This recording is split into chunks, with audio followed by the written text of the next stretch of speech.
Hi, I'm Emily. I'm Lily. I'm Roxy. And for our signature assignment, we're going to be talking about why do families change. Our first talk about separation and divorce.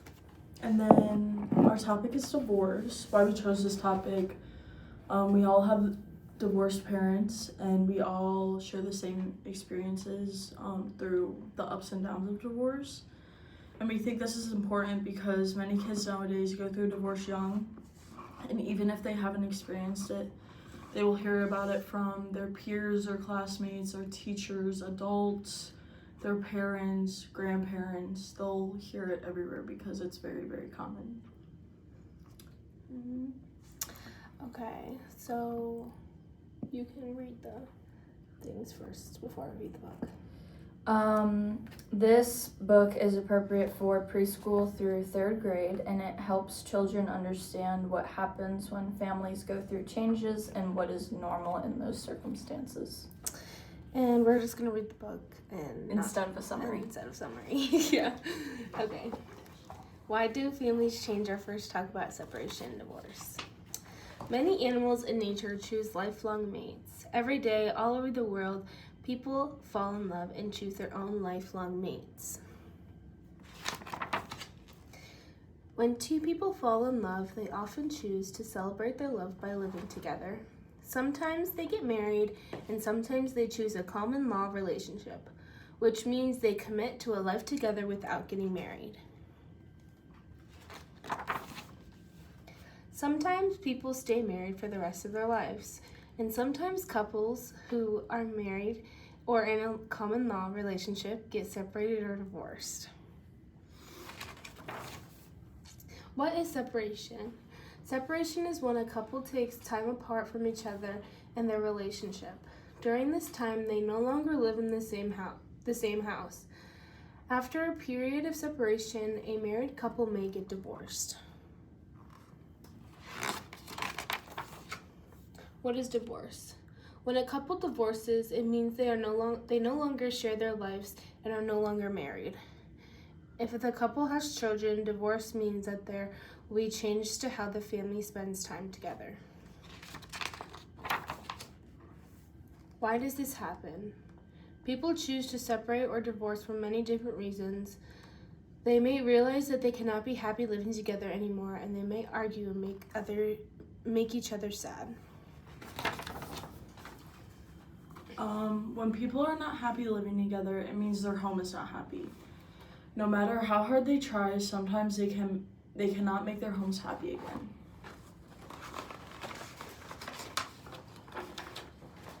Is it ever the kid's fault? No. If separation or divorce happens, it is never the fault of the children. Do separation and divorce mean that you are no longer a family? Separation and divorce do not mean parents will stop loving their children. They do not mean that you stop being a family. How do separation and divorce affect the family? Separation and divorce means that your family changes and looks different. Instead of having just one home, you may have 2 homes, and you may spend time with each of your parents in their separate homes. You may move to a different neighborhood or start at a new school.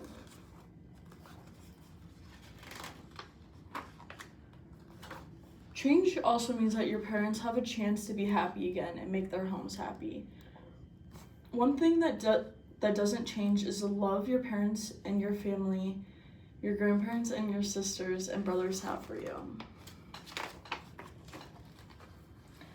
What should I expect if my parents are getting separated or a divorce? If your parents are separating or getting a divorce, know that change is coming, which can make you feel sad, scared, and even angry. These feelings are normal. What can I do to feel better? The best way to deal with feelings is to talk about them. Talk to someone you trust, like your parents, a teacher, a counselor, or another family member. Ask them questions you may have. Helping create new traditions or enjoy new ways to spend time with your separated parents may help you feel better about the changes too. Change is difficult for everyone. While it may take some time to feel better, know that it will be okay. Your family may look different now, but the love you have they have for you will always be the same. The end.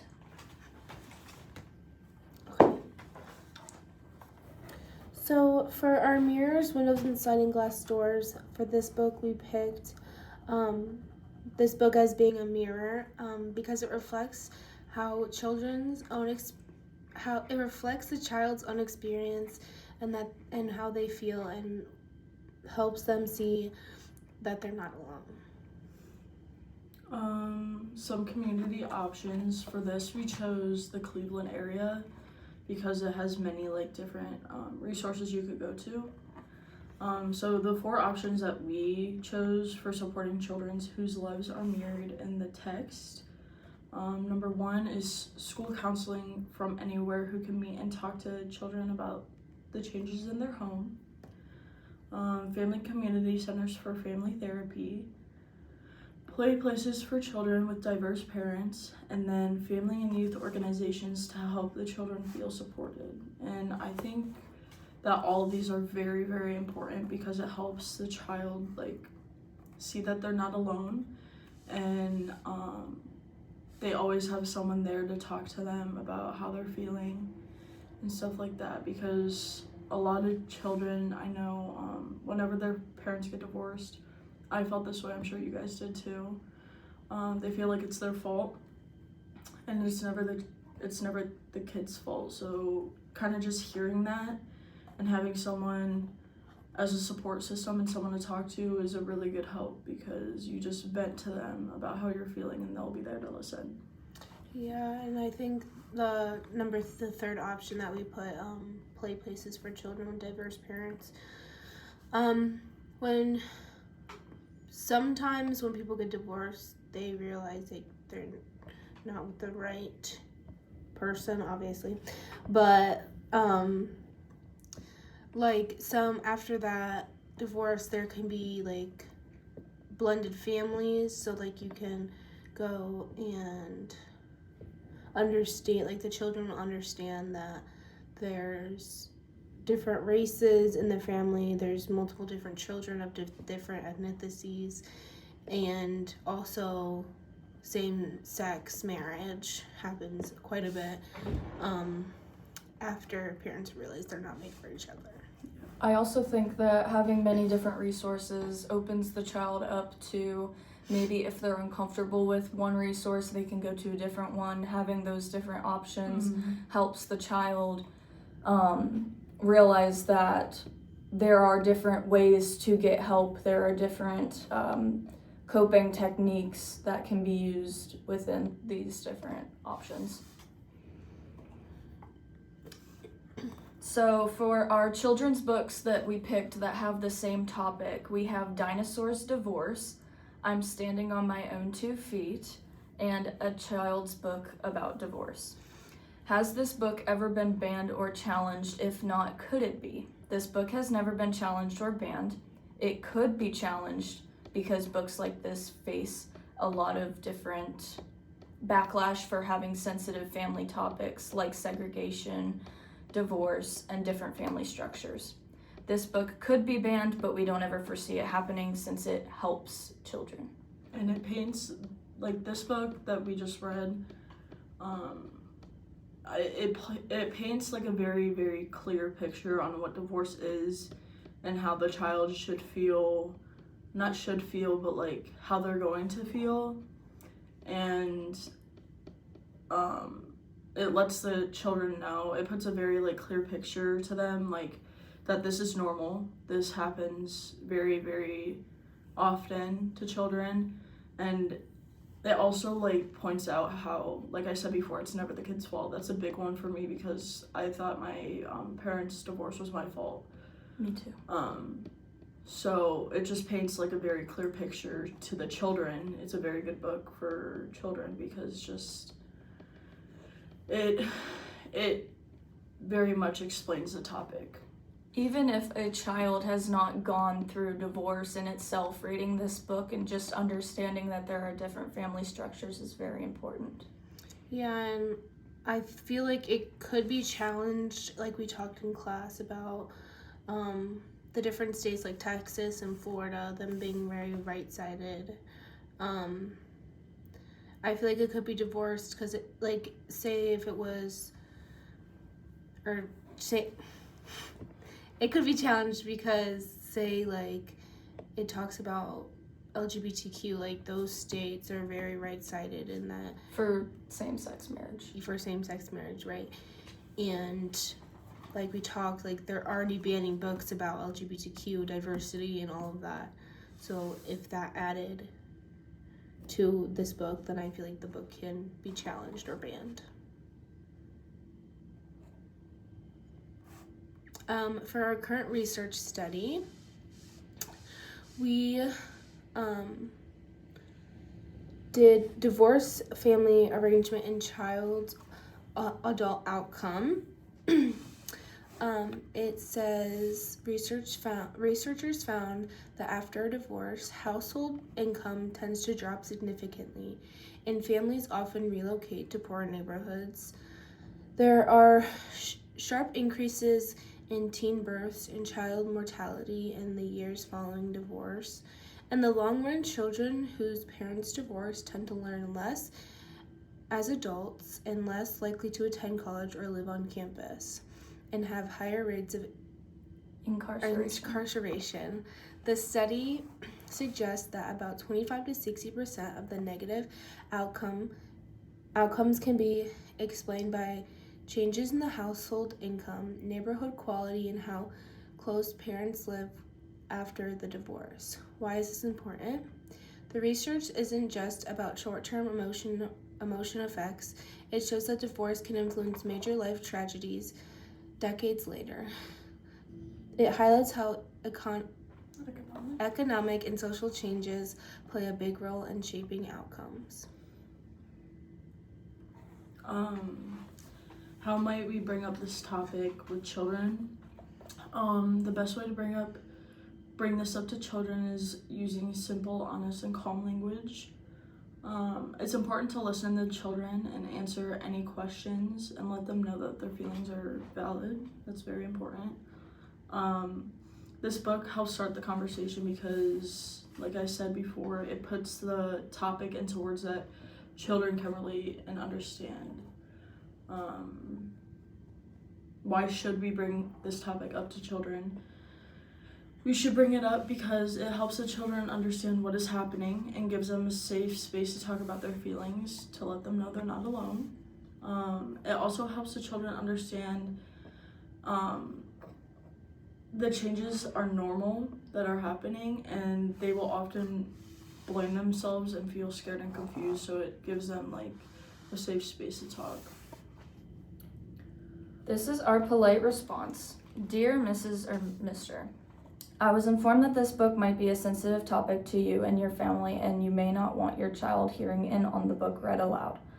There are many reasons why we bring these topics to children's ears, one of which being that there are a bunch of students all around, not even just in this school, who have different family dynamics, and if they were to talk about it in school, some of the other students may not be able to understand properly.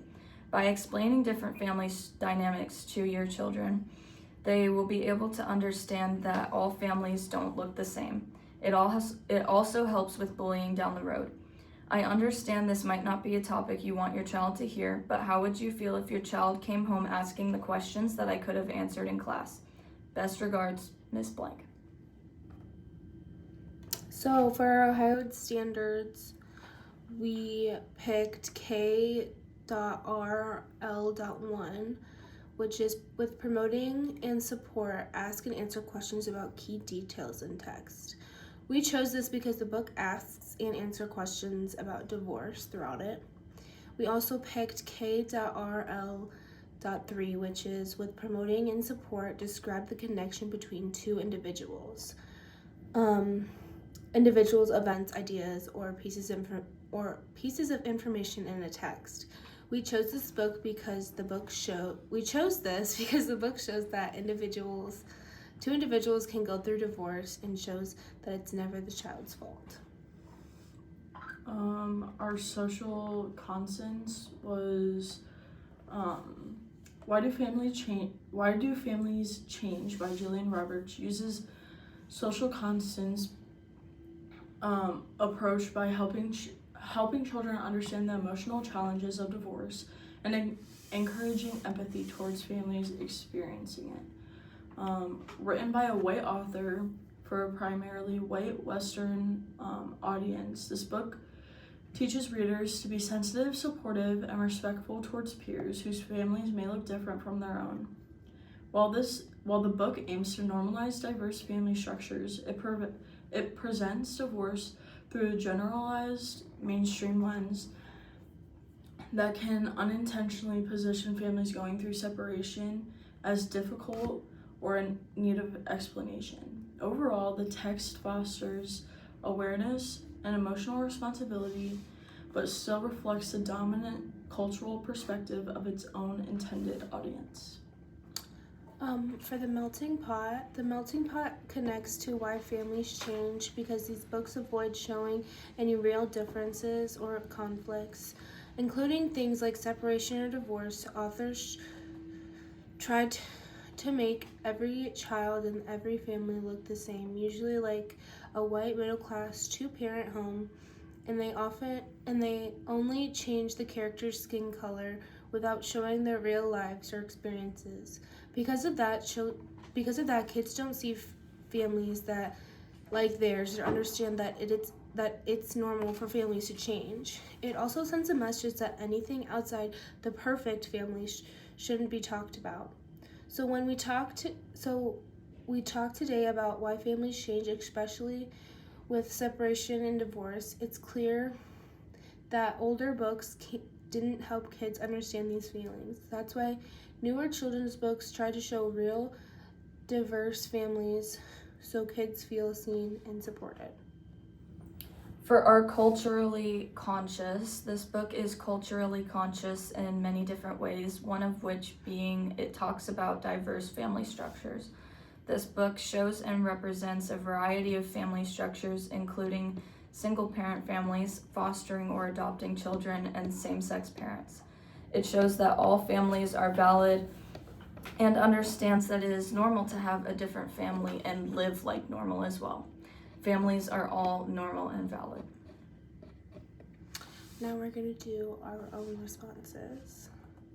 For mine, divorce relates to me on a level that still hurts sometimes because I lived through the confusion and heartbreak that comes with when a family breaks apart. I remember what it felt like to be caught in the middle, loving both sides, trying to stay strong, and pretending I was okay when everything felt like it was falling apart around me. It changed the way I looked at home, trust, and love. There were moments where I felt lost, like nothing would ever be normal again. But going through the pain also taught me how strong I really am. It made me more understanding, more careful with people's feelings, and more aware of how important communication and true love really are. The experience still sits with me, but it also shaped me into someone who can survive change, rebuild, and care deeply for others who've been through the same thing. This is mine. How it affected me was my parents divorcing when I was 6. I know that they are better off being broken up, but I still find myself wondering what it would be like if we were all together again. I miss my family being one, and reading this book honestly did help me. It put me in the shoes that I once lived in. I wish when I was in elementary I had the option of reading a book like this to help me with what I was going through. I remember all of the things mentioned in this book, such as feeling hurt, confused, sad, and angry. That's why I personally find this book to be fitting for the children going through the same thing. And then my experience, my response. My parents' divorce changed my life in many ways I didn't expect, and for a long time it felt like everything around me was falling apart. It got so overwhelming that the school brought in a counselor just to talk with me and help me sort through all the emotions I didn't know how to handle. During the worst part of it, I even ended up hurting myself because I didn't know any other way to deal with the pain I was carrying. But looking back, even though it was one of the hardest things I've ever gone through, it also taught me a lot about myself. I learned how to speak up when I need help, how to take care of my feelings instead of hiding them, and how strong I actually am for making it through something that once felt impossible. And then there's a picture of me and my parents. He's gonna see this. We have to post the slides too. Oh. Our sources were the Ohio Standard Education website, and then the census.gov for our research. Thank you.